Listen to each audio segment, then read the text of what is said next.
History as it happens, March 31st, 2022. The Abasement of SCOTUS. Judge Bork is recognized as a premier constitutional authority.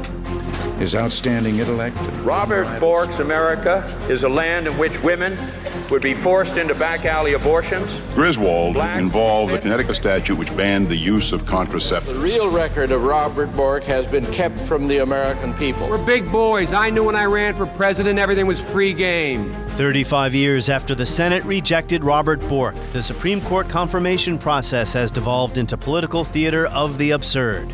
Democrats bludgeon Republicans. Republicans bludgeon Democrats. Neither side will get behind the other party's nominee.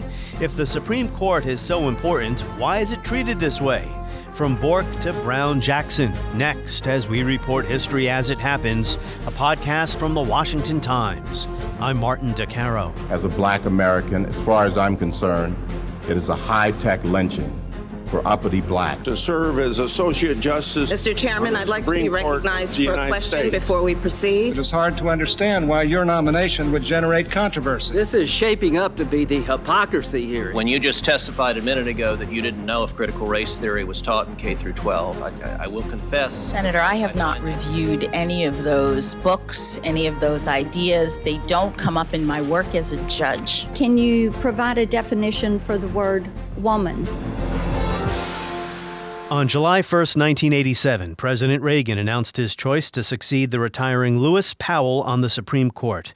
And conservatives were thrilled. That I today announce my intention to nominate United States Court of Appeals Judge Robert H. Bork to be an Associate Justice of the Supreme Court.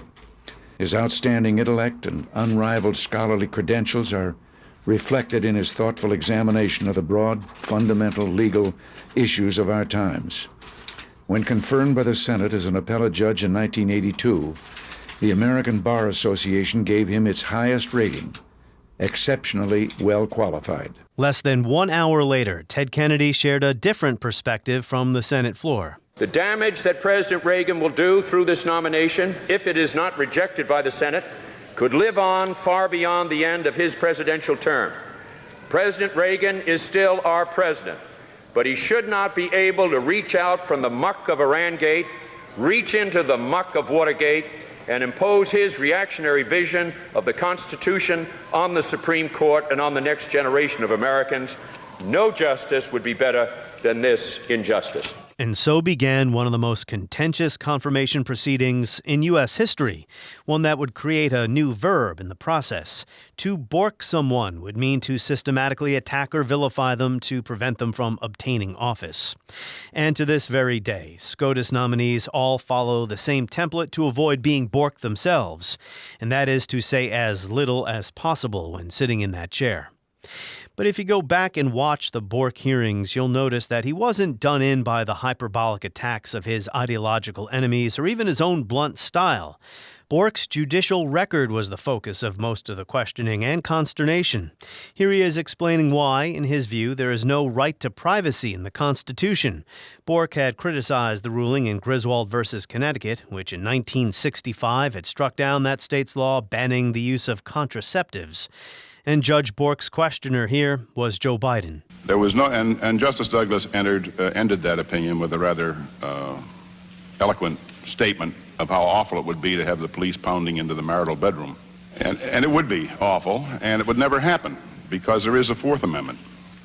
And the police, nobody ever tried to enforce that statute, but the police simply could not get into the bedroom without a warrant. And what magistrate's going to give the police a warrant to go in to search for signs of use of contraceptives? I mean, it's a wholly bizarre and imaginary case.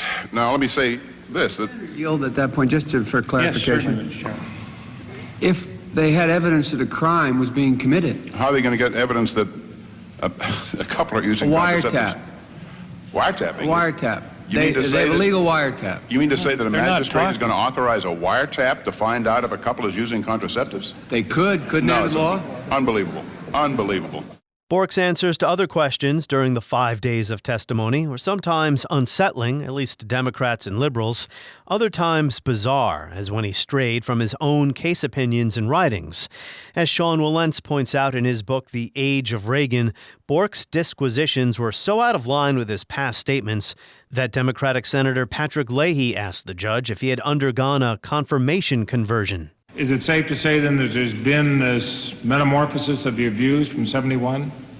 Oh, yes. My views have evolved and changed. Bork tried to convince his critics he was not a rigid ideologue, but the Senate rejected his nomination 58-42. 6 moderate Republicans joined most Democrats in voting no. And that episode continues to cast a shadow today. Let's look at Beach Week Ralph Club biggest contributor. What does the word Ralph mean in that? That probably refers to throwing up. I'm known to have a weak stomach, and I always have. In fact, the last time I was here, you asked me about having ketchup on spaghetti. When Brett Kavanaugh was made to answer for an uncorroborated allegation from 1982 that as a teenager he assaulted Christine Blasey Ford at a party, Democratic Senator Sheldon Whitehouse grilled him about some scandalous words in Kavanaugh's high school yearbook. Did the word Ralph you used in your yearbook I already answered the question. If you're, did it relate to alcohol? I like beer. You haven't answered that. I like beer. I don't know if you do. Okay. Do you like beer, Senator, or not? What do you like to drink? Next one is, Senator, what do you like to drink? Judge, have you, I don't know if it's buffed or boofed. How do you pronounce that? But well before Kavanaugh's emotional, some would say cringe-worthy confirmation hearings, the atmosphere around judicial appointments had been poisoned. Harry Reid nixed the filibuster for most appointments. Then Mitch McConnell got rid of it for the Supreme Court. That is how Neil Gorsuch was confirmed with only 54 votes. And remember, Democrats were already furious that it was Gorsuch, not Merrick Garland, assuming Antonin Scalia's old seat. Oh yeah, Scalia. He was confirmed in 1986, 98-0. Imagine that happening today. Where were we? Gorsuch, Kavanaugh, and then, after RBG died, Amy Coney Barrett. She was confirmed at breakneck speed right before the 2020 election. Not one Democrat voted for her. The hearings for Ketanji Brown Jackson may have been an opportunity to tone down the partisan madness.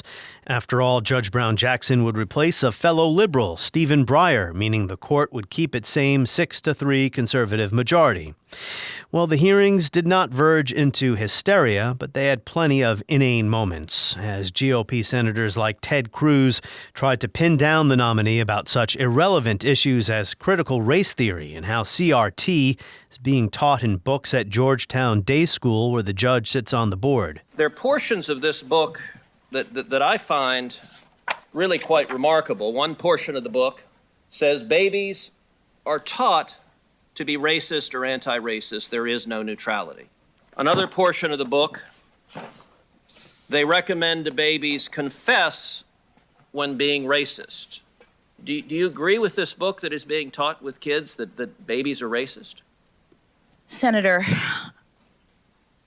I do not believe that any child should be made to feel as though they are racist or though they are not valued or though they are less than, that they are victims, that they are oppressors. I don't believe in any of that.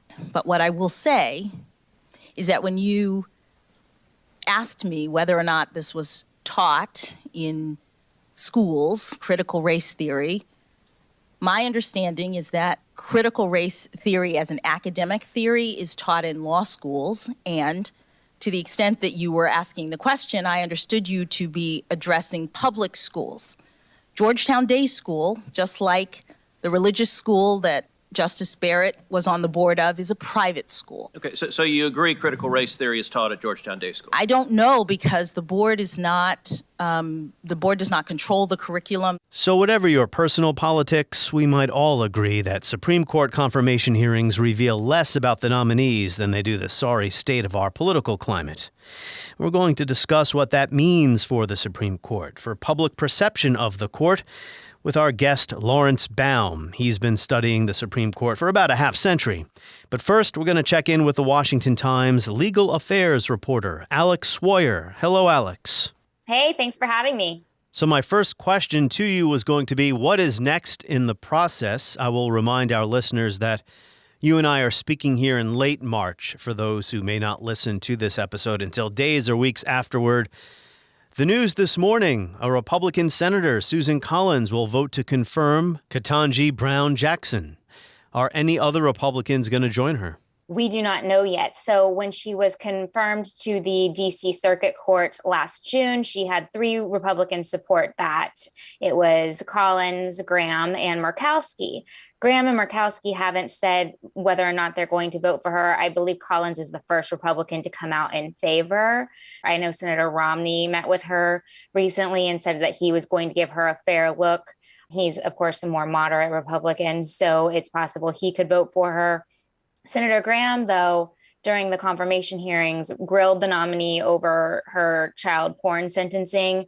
There's been some back and forth over whether or not she falls within the mainstream of what judges handed down in those cases for possession of child porn. Some of your more conservative senators have been very critical of her sentencing, and Graham kind of joined in on that. The American Bar Association did not find her record to be problematic, though, right?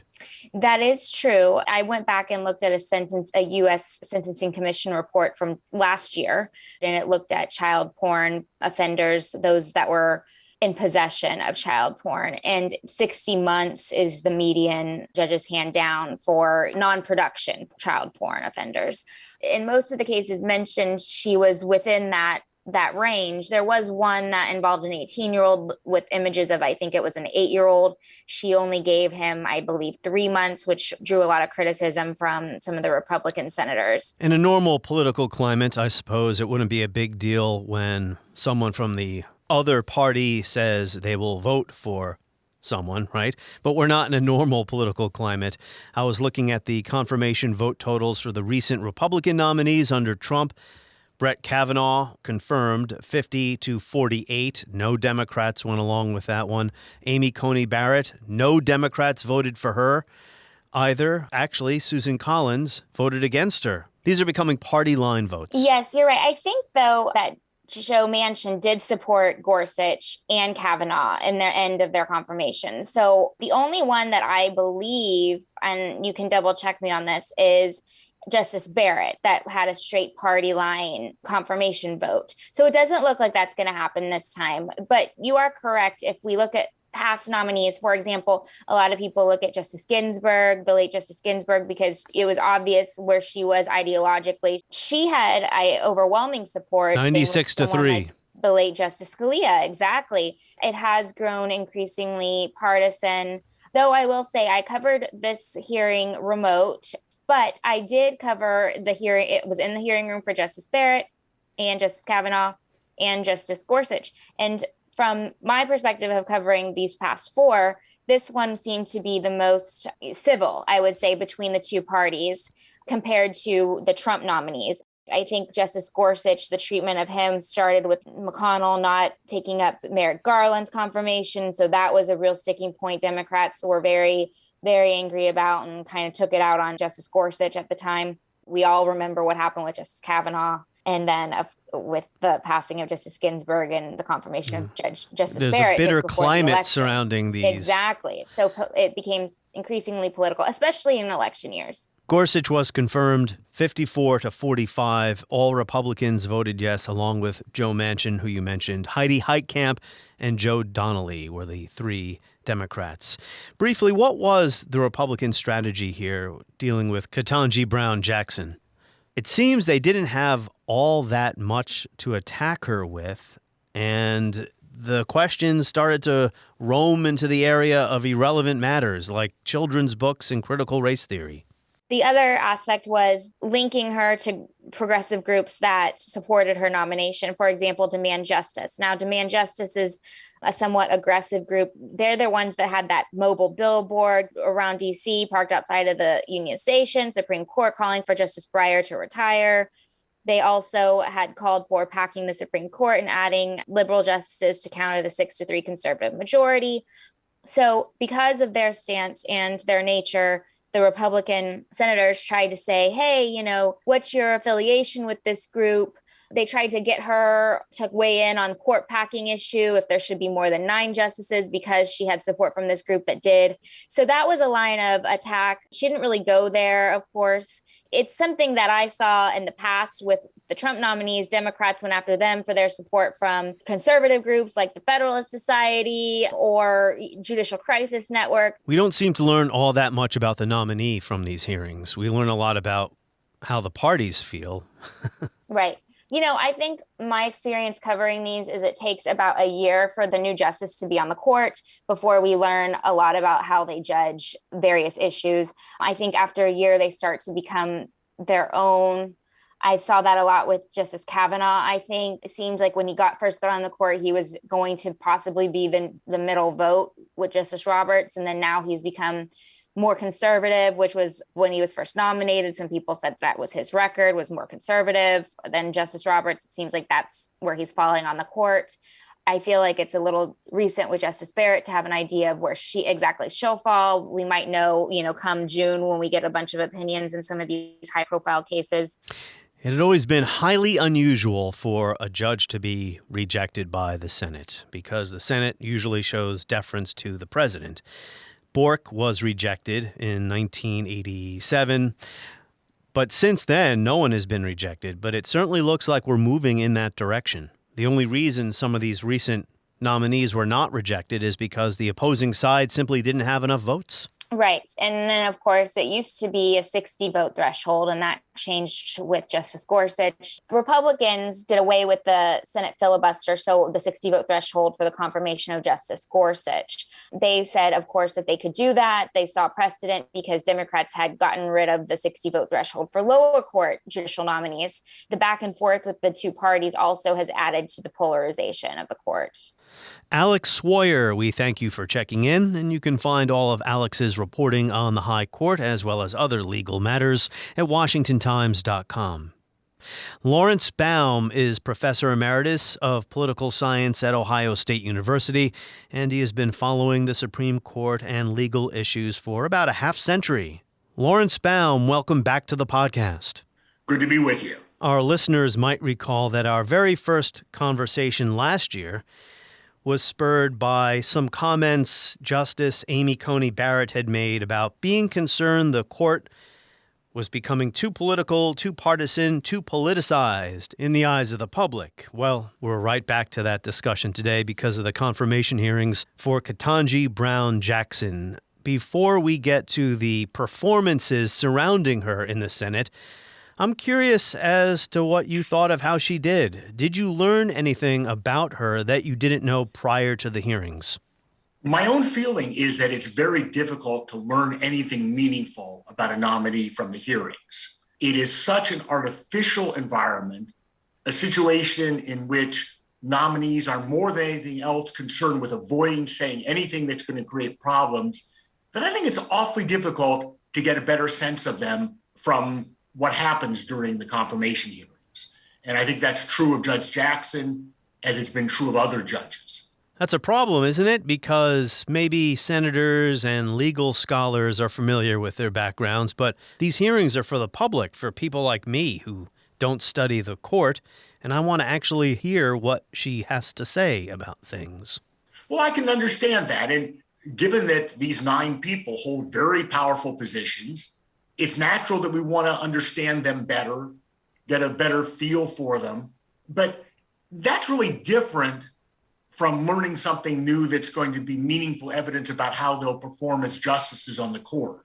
And the hearings just, even if they were well designed, even if they worked better than they do, we would learn very little about nominees from them compared with the records that the nominees bring with them to their time on the court. One would hope those records would be raised during the hearings. This time around, we got lost in, children's books and critical race theory. We'll get to that in a little bit. To your earlier point about Ketanji Brown Jackson sticking to the script of not commenting too specifically on matters that might come before the court, that goes back to Ginsburg, correct? She set that template after what happened to Bork earlier? Well, certainly Justice Ginsburg articulated the idea that I'm not going to talk about any issues that could come before the court. Other justices have made good use of that. But certainly, because of the perception that Judge Bork did himself in by being so open and candid and talkative about his views, all the nominees since then have been circumspect. And Justice Ginsburg just articulated that point of view particularly well. I don't know. I feel like I want to hear the justices, the nominees, discuss how they feel about certain issues or how they think about certain issues, because we all agree the Supreme Court is very important. It is the final arbiter on many of the key issues in our country today. And this notion that you can't discuss something that might come before the court, well, that could be a lot of stuff. And this is the one chance we have to hear what a justice might do. Well, I think you're quite right about that.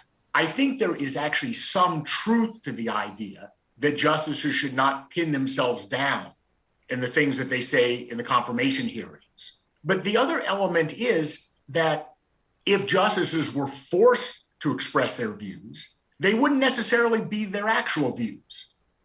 They would be shaving their views to try to avoid controversy. And again, Justice Bork, who by all appearances was quite honest about his views, clearly did himself no good by being willing to reiterate views that weren't especially popular. And so even if somehow the justices were forced to express their positions, they would do it in a way that was designed to minimize controversy. So there, too, I don't think we would learn a great deal. And that's a good point, because do you really want to make somebody come down one way or the other on an issue in the abstract when they're going to have to deal with an issue in certain contexts, right? Each case is different, right? So I see your point there. About Bork, we'll stick with him since I brought him up. Sean Wilentz, in his book, The Age of Reagan, says, the main reason for Bork's downfall was neither the liberals' harshness, referring to the campaign by liberals to discredit him, nor even his own odd confirmation conversion, which was a reference to the way Bork's answers during the hearings varied blatantly from his previous case opinions. Wilentz goes on to say it was his own previously and clearly stated views. Uncharacteristically, senators had become well acquainted with Bork's writings because for months beforehand, before his actual nomination, his name had been bandied about as a probable nominee to the court, so it gave liberal lawmakers and their staffs plenty of time to research what his record was. And in the end, do you agree with the view that he was unacceptable, that his ideas did lie outside the mainstream? Several Republicans voted against him. Certainly, if we think of the mainstream as what is the set of views that a significant number of people share, there were important issues like the right to privacy, on which Judge Bork did stand outside that mainstream. I would agree, I think, about 90% with what Professor Wilentz said. I think he's fundamentally right. But there's another factor, which is that Judge Bork didn't come across very well in his style at the hearings. And for senators who were inclined to vote against him or were on the fence, I think that hurt him somewhat. Now, that I consider to be irrelevant. The personal style that somebody has, what difference does that make to their performance on the Supreme Court? But I think that did contribute to his defeat, though I think Professor Wilentz is certainly right that it was his record and the views that he expressed both in his judicial opinions and in his legal writing that were the main reasons for his going down to defeat. Do you sense that the Bork case still influences today's climate? I mean, that is about already 40 years ago, but it still gets brought up. Well, I think what you have is a sense of grievance on the part of Republicans who say, here was this highly qualified judge who was defeated for partisan reasons. Of course, both sides in the confirmation battles have their own grievances. But it is interesting, as you're suggesting, that for the Republicans, one continuing grievance is this episode that occurred in 1987. In my view, the most legitimate criticism of Ketanji Brown Jackson, at least among those that I've heard. I cannot speak to this issue with any level of expertise. But one criticism that seems sound is that she really hasn't been a federal judge for very long. Same could be said of Amy Coney Barrett. I think both parties are deliberately choosing younger justices who therefore have thinner or shorter records because they want someone to sit on the bench for potentially 30, 40 years, right? Well, I think there is something to that, though. Remember that Judge Gorsuch and Judge Kavanaugh did, in fact, have more substantial records of service. Ginsburg, Breyer, Sotomayor did as well. But you're right. The interest in having relatively young justices does mean that you're sometimes going to have people with short records of judicial service. I should add that I don't know that that's necessarily a negative attribute. Certainly, historically, although it's not true recently, about half of all justices had no judicial experience at all. And some of them ended up serving very ably. So I think the lack of extensive judicial experience is not something that we should worry about. So what did you think of the theatrics this time around? I know that in our first conversation, we made it plain that partisanship is nothing new. Politics with the court, I mean, it is a political entity, is nothing new. But I found this most recent hearing to be absurd, even embarrassing at times. What did you think? You know, this is a hard thing to quantify, but my impression is similar to yours. I think that although absurd questions are not new, although irrelevant questions aren't new, probably on the whole, the level was unusually low in this one. Ted Cruz brought up children's books that are being taught at the school where the nominee sits on the board, but she didn't really know anything about these books. They include a book called Anti-Racist Baby by Ibram Kendi. She was asked to define what is a woman. Bob Corcoran, the senator from Texas, said something that was grossly inaccurate. Why in the world would you call Secretary of Defense Rumsfeld and George W. Bush war criminals in a legal filing? It seems so out of character for you. Any thoughts on those? Well, again, the existence of those kinds of questions isn't new, but my impression is the same as yours, that if somehow we could quantify it, we would find that they were unusually frequent. Liberals said that they were insulting, that Republicans really had no strategy to deal with this nominee, so they just sought to embarrass her or insult her. Well, again, in the current era, certainly, we find some of that at every hearing. By the same token, Democrats didn't really push her very hard either. Well, now that has been true for quite a while. Because it was their teammate, right? She was on their team. I think that's the problem. If each confirmation hearing turns into a tit-for-tat partisan squabble, well, I think that's a disservice to the public, isn't it? To the extent that the hearings could be helpful, I think you're quite right. Our chances to learn, our chances to determine what a justice would be like are largely forfeited in the current atmosphere of proponents who will do everything they can to defend the nominee and to buttress their case, and opponents looking to do everything they can to make the nominee look bad. Some conservatives are pointing out hypocrisy on the left. I'll give you a few sentences from an editorial in the National Review. The Washington Post did an editorial arguing Republicans boast they have not pulled a Kavanaugh. In fact, they've treated Jackson worse. Again, this is what the Washington Post said. And the National Review says, no. Brett Kavanaugh was treated much worse than Ketanji Brown Jackson. So here is the National Review's take. Kavanaugh was being hammered with hyperbolic accusations that he was a corrupt dupe who was threatening the lives of millions of Americans for decades to come. The future Vice President, Kamala Harris, argued that his nomination presents an existential threat to the health care of hundreds of millions of Americans. And this was before Kavanaugh had to deal with the allegations from 1982, which, of course, are unproven. And again, depending on which team you're on, you either believe them or you don't. So the National Review is basically saying Kavanaugh was treated terribly. Clarence Thomas was treated terribly. So liberals have no credibility to say that their nominee was treated poorly. Well, it's awfully hard to make those comparisons, isn't it?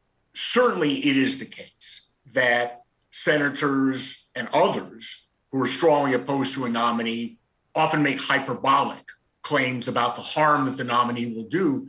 What Ted Kennedy said early in the debate over Judge Bork was highly hyperbolic, what Robert Bork's America would look like.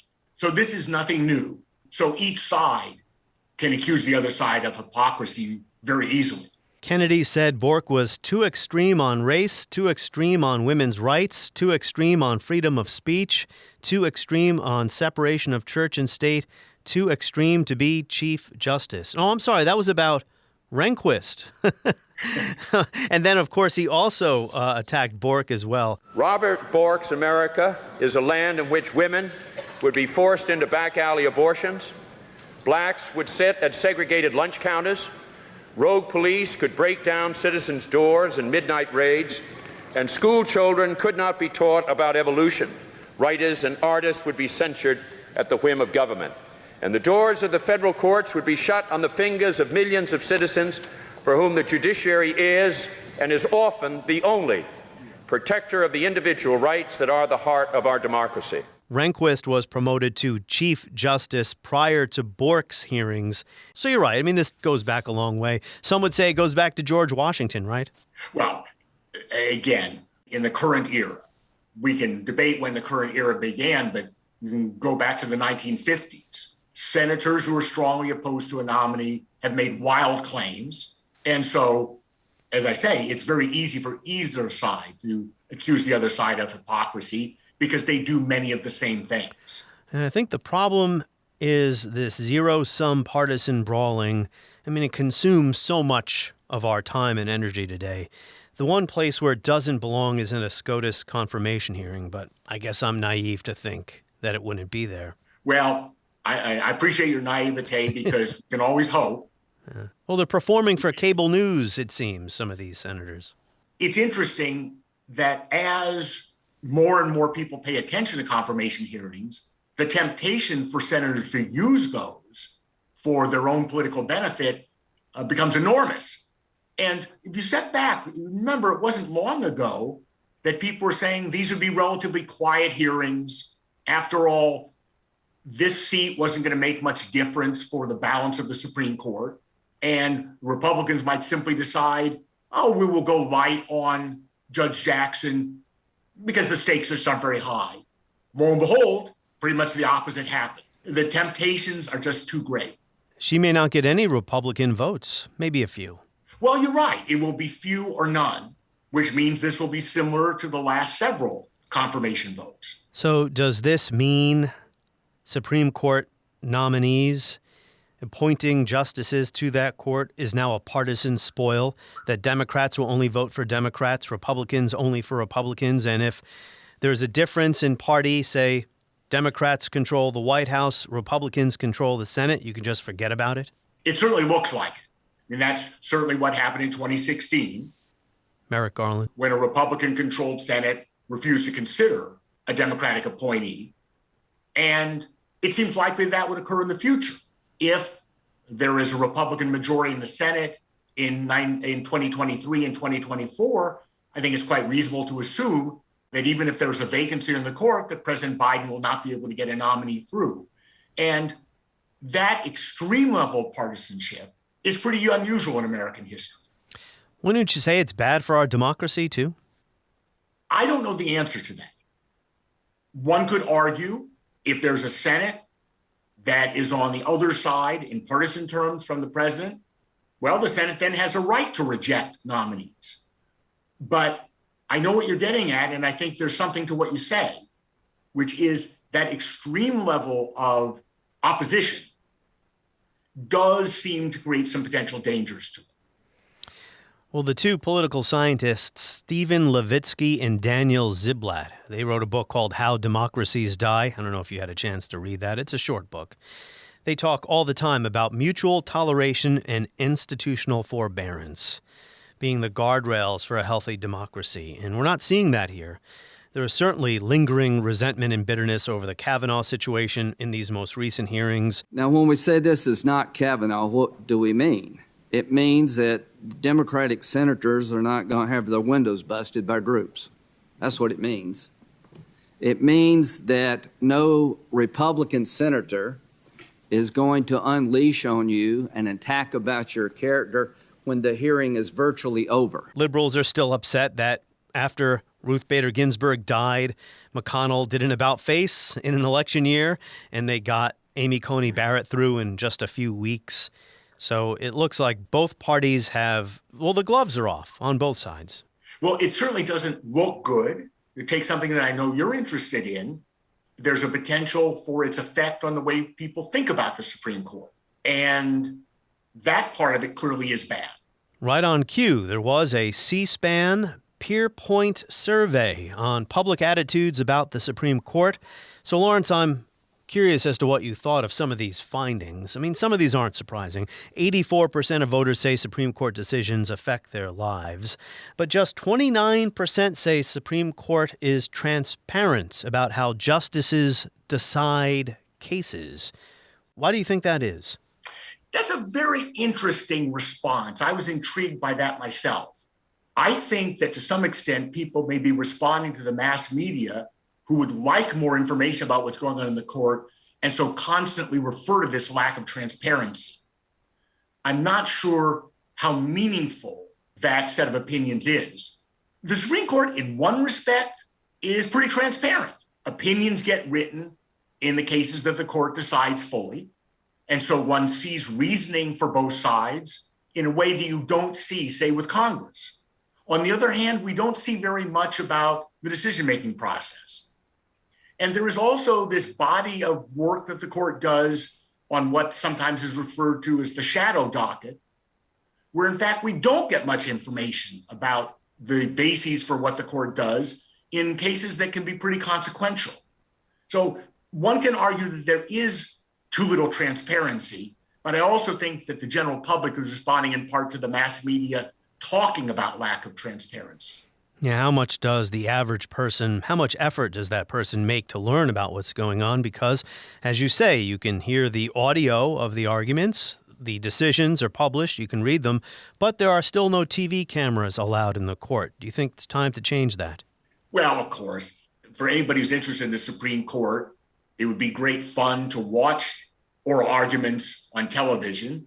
I think people might get more of a sense of what the court is like and what it does by being able to see the justices.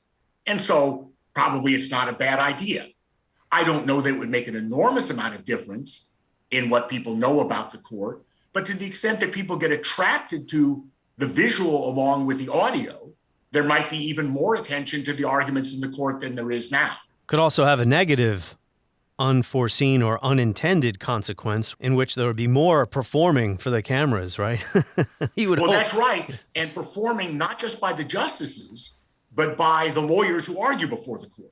And I think that's one thing that the justices are afraid of. They're not sure they can control themselves. They can't really control the lawyers. You know, some people have made the argument that there's another motivation for the justices. They don't necessarily want their faces to be well known. They're in an extraordinary position in that they are powerful, but they can be anonymous in a way that a president or even a member of Congress can't be. We all agree that the Supreme Court is very important, obviously, and many people believe it should be important.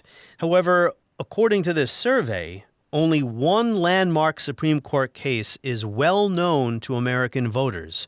That is Roe v. Wade. That was named by 40% of respondents. Up next was Brown v. Board of Education, which was in the 1950s, so 70 years ago, which was named by just 6% of respondents. So basically, most everyone who responded to this poll couldn't name a case. That's a very interesting finding, isn't it? I'm glad you raised that because I would not have known what to expect. And it's rather dramatic. I mean, the one proviso I would make is that people may have a good sense of what the Supreme Court's done in a particular area of legal policy without being able to remember the name of the decision. That question, in a way, underestimates public knowledge of the court. But it's still striking that, as you say, at least a small majority of people can't name any decisions. And of course, the other thing that you mentioned, this big gap between Roe versus Wade and everything else, that's really striking. Maybe that's an indictment of civics education or history education in the United States. I'm sure you can name a whole bunch of important cases, but That was your profession. 56% of voters understand the three branches of government are co-equal. Again, another indictment of civics education. However, there, if I may, I want to jump in. Yeah.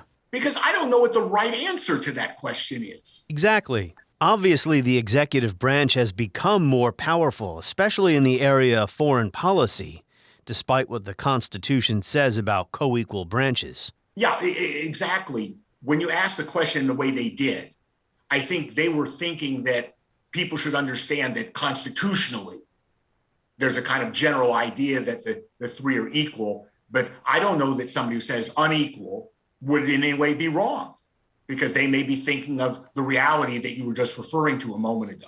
Voters support an 18-year term limit for justices. 69% of the respondents, instead of the current lifetime appointments. Now, that is very interesting. I'm glad you raised that, because those of us who follow the Supreme Court are accustomed to life terms. We know that a constitutional amendment would be required. At least most people think a constitutional amendment would be required to change that. So we don't really think much about alternatives. It's only in the last few years that people have been talking a lot about term limits. The fact that there is so much public support for term limits might in fact encourage people in the political arena to push the idea, because now they have some evidence that it wouldn't be regarded as somehow attacking the court, but is consistent with what most people think about the court. Our earlier point about the youth of the recent nominees speaks to that issue. Each party, or presidents from each party, are deliberately choosing young justices so they will serve for a long time. And again, depending on which side of the fence you're on, that's either good or bad. I think a lot of liberals would like to see Clarence Thomas retire. That's right. I mean, the combination of choosing younger people and people's longer lifespans means that the average justice in this era serves much longer than the average justice historically. Ruth Bader Ginsburg, posthumously, or maybe even during her lifetime, was criticized by some on the left for not stepping down while there was a Democrat in the White House. And as it turned out, we know what happened, right? She was not replaced by a Democrat. She was replaced by a Republican. But to me, that's part of our problem. We're looking at this in such partisan ways. And it wasn't always like this. Presidents would appoint someone who turned out to rule in ways they did not expect, or they weren't all too concerned with the judge's politics. Maybe I'm wrong about that. For instance, Eisenhower, when he appointed, Earl Warren, right? Yes. I mean, that's an example. And Eisenhower appointed William Brennan, another strongly liberal justice. Now, you're quite right. For a long time, for most of the 20th century, most presidents gave only limited attention and limited care to selecting people who would mirror their own policy views. Wow. Now that is the overwhelming focus. That's amazing. You're right to say it's amazing, because because of what we're dealing with today. But also because the Supreme Court has always been an important policymaker. Now, maybe it's more important today than it was in some prior eras. I think that's true. But even so, the fact that presidents would look to other criteria, sometimes it was political patronage, is rather striking, given the importance of the role that the Supreme Court plays. So one could argue that presidents are finally getting it right. Yeah, good point. And I think the chance of someone turning into a different justice are much smaller now. I mean, the Federalist Society chooses the Republican nominees. They did so under Trump. I think they got to do 3, right? Gorsuch. That's right. Yes. Kavanaugh and Amy Coney Barrett. They made sure that they would be conservative. Although I guess there's always possibility of a surprise. Your point's very well taken. There is always the possibility of a surprise. But the level of care that is now given, not necessarily by presidents personally, but by those who help them, and of course the Federalist Society is the main helper for Republican presidents, it minimizes the chance of that kind of surprise. Does the left have a similar system in place? I don't think they do. Well, they don't. There is a counterpart to the Federalist Society called the American Constitution Society, but it is nowhere nearly as important as is the Federalist Society. However, I think that the Democratic Party is now more geared to do what the Republican Party has been doing for the last several nominations. And you could say that President Clinton, President Obama did not give the highest priority to the policy views of their nominees. President Biden certainly gave some attention to that this time, and any Democratic president would in the future, because now they recognize the stakes in nominations to the same degree that Republicans have for a while. It's amazing, this contradiction. We all agree how important this process is. Then you turn on the television and it's like political theater. Well, you're right. You're right. Now, maybe there's something wrong with grilling a nominee about their views on legal and political issues, but at least that's relevant to their performance in the court. And when it gets to another level altogether, that is disheartening. Couple more questions. The National Review put out an editorial by their editors, that is the conservative flagship magazine, to vote no on Ketanji Brown Jackson because they don't trust her to abide by the originalist doctrine. I hear a lot about this originalism living in Washington, D.C. and following political debates. I'm sure you're familiar with it as well. What do you think of this idea that there is an original interpretation to be found by plumbing the past? Well, let's talk a little bit about the background of that. This matter really concerns decisions about the Constitution, as opposed to the interpretation of federal statutes, which is still a majority of the cases the court decides. But the question is, did the Constitution have a fixed meaning when it was written? Or was the intent of those who wrote the Constitution that the language of the Constitution would change in its meaning over time? So originalism is the idea that there's a fixed meaning, and the only appropriate thing to do in interpreting the Constitution is to ascertain that meaning. So there is a philosophical disagreement. But originalism is not as scientific as it might sound like, because it's often very difficult to interpret what was the original meaning. It's ambiguous. It may have been different for different people, or they may not have said much about the original meaning. And the Constitution doesn't cover every aspect of society in the 21st century. Even then, it didn't really have a lot to say about voting, expansion of the national territory. I mean, there's a number of issues that aren't really explicit in the original Constitution. You correct me if I'm wrong, because I'm no constitutional scholar. Well, you're certainly right about that. Now, the answer that the originalists would give is, well, then you don't try to draw more out of the Constitution than is actually there. Their view is whatever the Constitution did or didn't say, as we understand the meaning behind it, that has to remain our guide today. Well, even though I'm skeptical about an originalist doctrine, I do see the other side of that argument, that you just can't have the Constitution be whatever you want it to be today either. Well, that's right. But the one thing is that since it is so difficult on many issues to interpret the original meaning, even originalists have lots of leeway. It's not just those who think that the Constitution's meaning changes who have leeway, so do originalists as well. Our hands should not be tied by leaders from 225, I'm no mathematician, years ago. Right? We have to do what we need today for our modern society. Well, that's a perfectly reasonable point of view. It's the one that if people are true to originalism, they would disagree with you. Yes, the living, breathing Constitution they would decry. Well, Thomas Jefferson thought there should be constitutional conventions every generation, which would have been chaos. Well, that's right. But if you're an originalist, you say, well, you can always amend the Constitution. And I think for Jefferson, he would be very surprised that we've had so few amendments. Especially recently. That's right. You know, if you leave aside the first 10 amendments, those in the Bill of Rights, we've had fewer than 20 amendments in all this time.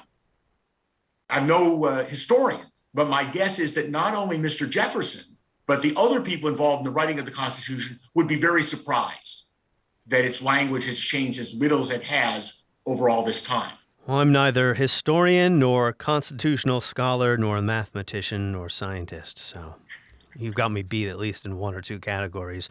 So, Lawrence, every time a justice is nominated and there's an opening to fill, you hear the sky is falling rhetoric. This is hugely important, an existential decision. You don't seem, maybe it's because you're not here in D.C., you're out in the Midwest, you don't seem as I don't want to say concerned. You're obviously concerned. You don't seem as distraught by what's happening with the court as maybe some other people do. Am I wrong about that? Well, of course, I have my own views, as everybody else does, about the direction I'd like the court to take. And I wouldn't disagree with those people who think that a single appointment sometimes can make an enormous difference in what the court does. But I guess my perspective is we should expect that to happen. It's just part of the way the system works. When you have a court of only 9 members, there are going to be times when a single appointment can have a fundamental effect. Now, that's not true of this appointment, because there will remain a strong conservative majority no matter whether Judge Jackson is confirmed or not.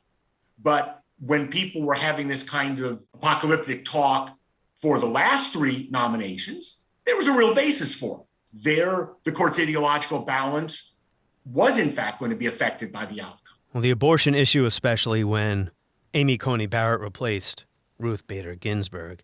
Even if a conservative justice steps down during what's left of Biden's term, another liberal justice would still have it 5-4 conservative, with Roberts being the so-called swing vote again. He's not really a swing vote. He's rather conservative, but you get my point. On the other hand, the court with Justice Barrett does look different from the court with Justice Ginsburg. And you're quite right. Chief Justice Roberts is a strong conservative, and yet he is not as conservative as some of his colleagues, and he has an interest in the appearance of the Supreme Court to the American public and its institutional standing that sometimes causes him to moderate his views in decisions. And so that's why the appointment of Justice Barrett was so important. There was already a conservative majority, you're quite right in saying that, but just what it looks like and how it acts is likely to be quite different. We don't know too much about that yet, but as the current court continues, I think we will see more evidence of that. It's too early to say how Amy Coney Barrett might rule in the coming decades. She's only been there a short time, and she's been fairly moderate, wouldn't you say, so far? I think we've seen signs of relative moderation, but on the other hand, up to this point, there have been relatively few decisions in her tenure that have involved a big controversial issue. We're going to start to get that toward the end of this term, so we'll begin to know more about her tendencies. So I said only a couple more questions. Sorry. You brought up another point I need to ask you about, and that is the credibility of the court. Do you agree that the court is suffering from a credibility problem right now? I mean, some of the justices have brought this up in public. Sotomayor, Amy Coney Barrett, they're worried that the perception is it's becoming a partisan bench. It's kind of difficult to know how the general public thinks about the court in that respect. And the survey you referred to, the evidence in that survey is kind of mixed and ambiguous. The bigger issue might be the credibility of the court with people who are highly attentive to it, which is a significant part of the public, but not everybody. And I think there is a problem now. Now, the problem in part is not of the court's making. The part that's not of the court's making is something that I think we've talked about earlier, that since 2010, the ideological lineup of the court has coincided with party lines, which means that when the justices act in an ideological way, they look partisan in a way that wasn't true prior to that time. And so I think part of the court's credibility problem is simply due to that, which is not the justice's fault. On the other hand, we have had significant decisions in which the justices divide along party lines, in which their party's interests are at stake. And to that extent, I think they are to blame for an image of partisanship, the kind of thing that Justice Barrett, for instance, was concerned about. That's a great point. You brought that up in our first conversation about the alignment of ideological and party lines. And I know some conservative listeners may not like the fact that I'm bringing this up, but what Mitch McConnell did in not allowing Merrick Garland even a hearing, I think has also hurt the court's credibility. No fault of the court there. It's hard to know, again, how specific events like that affect people's perceptions of the court. I think, and this goes back to something you were talking about earlier, that the series of battles over confirmation, which have led to bitterness on both sides, not just one particular episode, but a series of episodes, has certainly had an impact on the perceptions of the court. So, Lawrence Baum, let's wrap up. I'm going to quiz you, the scholar, on a couple of things. Do you remember what the final vote was for Scalia? As I recall, it was 98-0. You got it right. Ginsburg? Okay. Ginsburg, there were 3 votes against her. You're right, 96-3. And now, hypothetical, can you foresee any justice getting that type of vote ever again? Our current political process would have to change fundamentally. From our current perspective, it seems unimaginable. I would be very surprised if I see in my lifetime something like those 98-0 or 96-3 votes. Maybe we'll be surprised. Maybe the political process will change in a way that moves us back in that direction, but it's just hard to imagine now, isn't it? Yeah. Of course, it wasn't a Garden of Eden back then. There was the Bork situation. He went down 58-42. Rehnquist had 33 votes against him when he was promoted to Chief Justice. But I agree with you, Lawrence Baum. It is unlikely we will see a 98-0 confirmation vote anytime soon. On the next episode of History as It Happens, we'll return our focus to Eastern Europe and Russia's war on Ukraine. What might a peace plan look like? Would it be a real peace? That's next as we report History as It Happens, a podcast from the Washington Times.